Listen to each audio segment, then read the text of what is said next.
Halo dan selamat datang. Oke, langsung aja kita bedah soal Jepang hari ini. Negara ini kan unik banget ya. Teknologinya maju, tapi budayanya itu loh, terasa beda. Kadang bikin kita bingung, tapi juga kagum.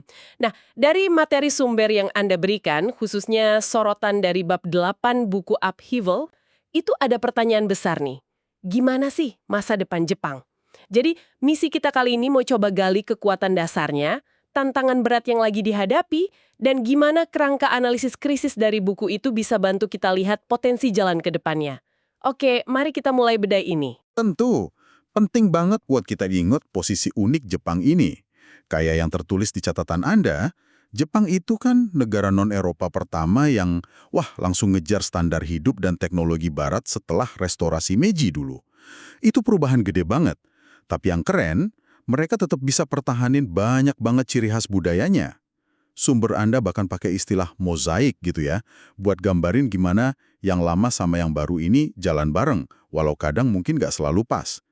Diskusi kita kali ini bakal fokus ke kekuatan dan masalah Jepang yang mereka akui sendiri. Sama mungkin yang agak susah buat mereka omongin terang-terangan. Semuanya dari materi Anda ini. Sip, kita mulai dari yang bagus-bagusnya dulu ya. Jepang kan punya fondasi kuat banget. Materi Anda ini nyebut aset paling kuat Jepang itu modal manusianya. Kedengarannya penting banget ya ini? Oh, penting banget. Ini soal kualitas penduduknya. Sumber Anda nyatet, populasi Jepang itu gede loh, lebih dari 120 juta jiwa. Terus, mereka juga sehat-sehat banget. Angka harapan hidupnya tertinggi di dunia ya. Sekitar 80 tahun buat pria, 86 buat wanita. Pendidikannya juga, nggak main-main. Literasi hampir semua bisa baca tulis. Peringkat top dunia buat matematika sama sains. Terus, hampir setengah orang dewasanya lanjut ke pendidikan tinggi. Itu basisnya kuat banget ya berarti. Iya betul. Dan ditambah lagi nih, analisis ini nunjukin tingkat kesetaraan sosioekonominya juga relatif tinggi. Katanya sih, distribusi pendapatan Jepang itu salah satu yang paling rata, cuma kalah sama Denmark dan Swedia. Terus ada fokus buat investasi pendidikan ke semua warga. Laki-laki malah sekolah di daerah yang kurang mampu, rasio guru muridnya lebih bagus. Yang menarik lagi, sumber Anda bilang status sosial di Jepang itu lebih dilihat dari pendidikan, bukan keturunan. Nah ini beda nih sama tren di AS katanya. Jangan lupa juga rekam jejak mereka. Jepang kan punya reputasi kuat di industri dan teknologi. Sejarahnya juga nunjukin mereka jago adaptasi. Materi Anda nyebutin restorasi Meiji sama kebangkitan pasca Perang Dunia Kedua, itu contoh resiliensi yang luar biasa. Mereka bisa bangkit dari kondisi sulit. Tepat sekali. Kemampuan bangkit itu seringnya karena ditopang identitas nasional yang kuat. Dan rasa persatuan ini juga disinggung di sumber Anda pas bahas Meiji dan Finlandia. Itu kekuatan yang nggak bisa diremehin, fondasi penting buat negara manapun, kan? Tapi ya gitu, pasti ada sisi lainnya. Kekuatan ini sekarang kayaknya lagi diuji sama tantangan yang diakui sendiri oleh Jepang. Kita mulai dari yang paling sering masuk berita deh. Utang pemerintah yang, tinggi banget. Itu skalanya emang bikin kaget sih. Utang pemerintah Jepang menurut catatan Anda itu sekitar 2,5 kali PDB tahunannya. Coba bayangin, itu jauh loh di atas Amerika yang cuma 1 kali PDB, bahkan 2 kalinya Yunani pas lagi krisis parah dulu. Angkanya ini naik terus sudah bertahun-tahun. Wah, 2,5 kali PDB itu gede banget.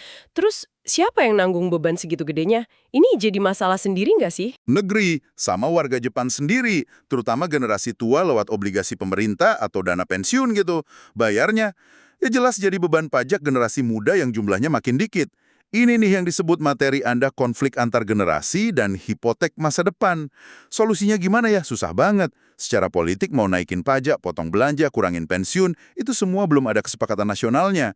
Sumber Anda bilang ini masalah gede yang belum kelihatan solusinya. Nah, ini jadi makin ruwet karena utang ini nyambung banget sama isu demografi yang nggak kalah penting.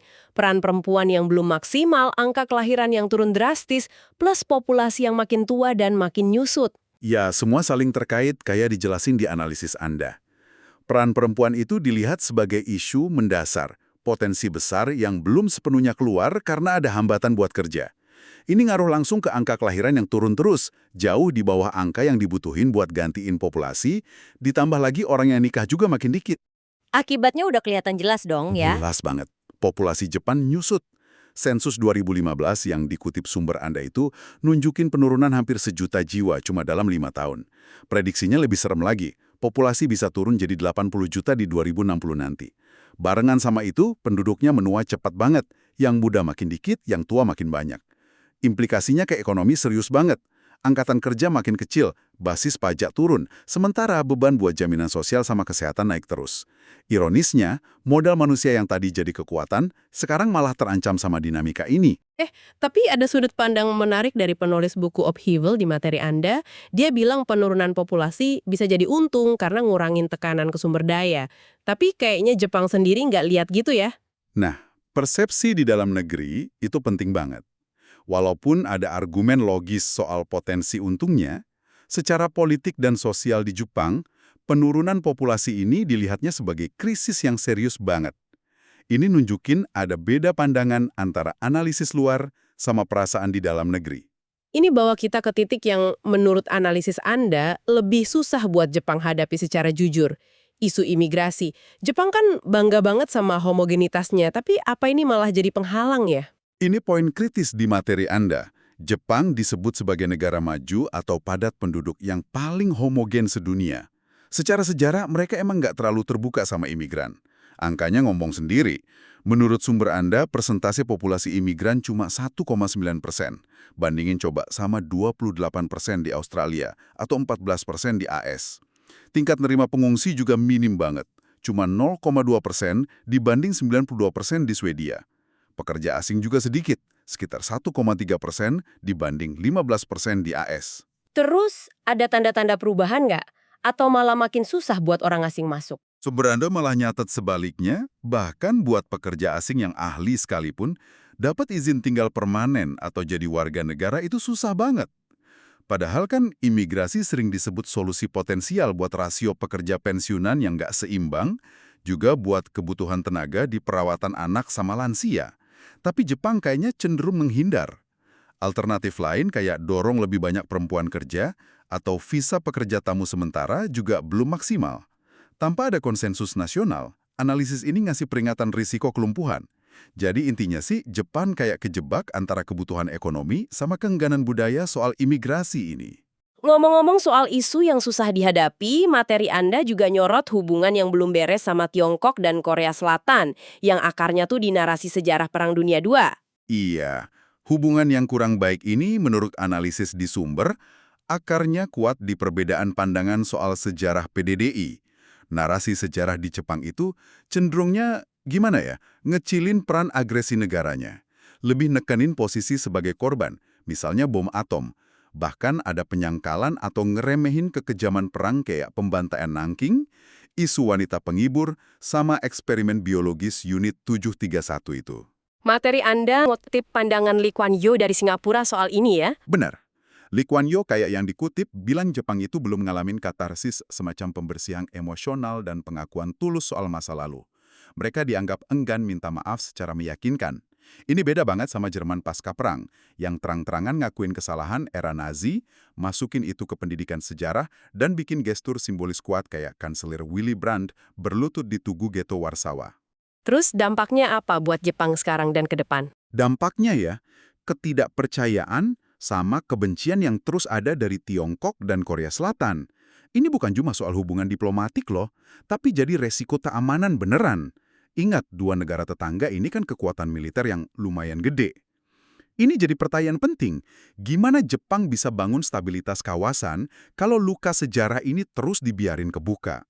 Sumber Anda juga secara singkat nyinggung ketergantungan sama sumber daya alam sebagai kelemahan dasar Jepang, yang ada kaitannya sama isu populasi dan sejarah mereka. Betul, keterbatasan sumber daya alam di dalam negeri itu selalu jadi faktor strategis penting buat Jepang, dan ini masih relevan sampai sekarang. Kalau gitu, gimana kerangka analisis krisis dari buku Upheaval tadi bisa bantu kita pahami semua kerumitan ini? Kerangka itu relevan banget.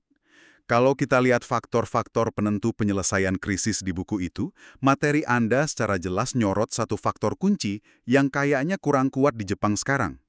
Penilaian diri yang jujur, faktor nomor 7.